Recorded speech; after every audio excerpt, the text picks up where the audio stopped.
Quand nous sommes allés en Inde avec ma seconde femme, qui est une femme érudite, qui est docteur en chinois, qui est spécialiste de l'histoire des religions au Moyen-Âge, dans l'Asie centrale, nous sommes allés de Delhi à Dharamsala pour y passer 3 semaines avec le Dalai Lama, la première fois. C'était un travail très dur au mois de février.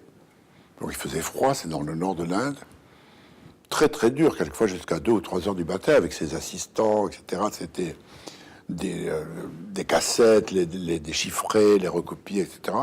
Quand on est revenu à Delhi, les gens nous demandaient en effet, mais vous étiez où en vacances? Tellement nous avions l'air reposés, lavés de quelque chose. Je ne sais pas de quoi. Je crois que c'est la présence même du Dalai Lama, qui est un homme qui ne possède rien, et ne possédant rien, il n'est possédé par rien. C'est-à-dire qu'il n'a une paire de chaussures, une ou deux robes et c'est tout. Il ne parle jamais de lui. Il parle de son peuple et éventuellement de l'humanité.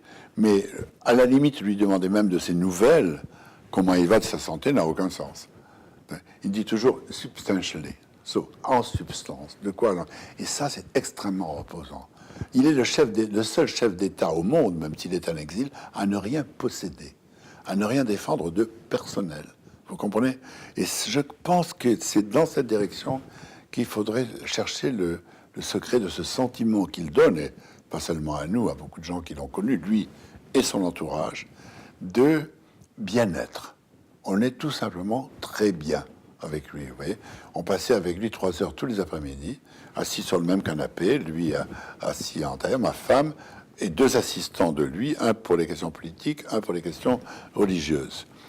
On nous apportait le thé à un moment donné, et puis à un moment donné, très tranquillement, il mettait ses mocassins, il remettait ses mocassins.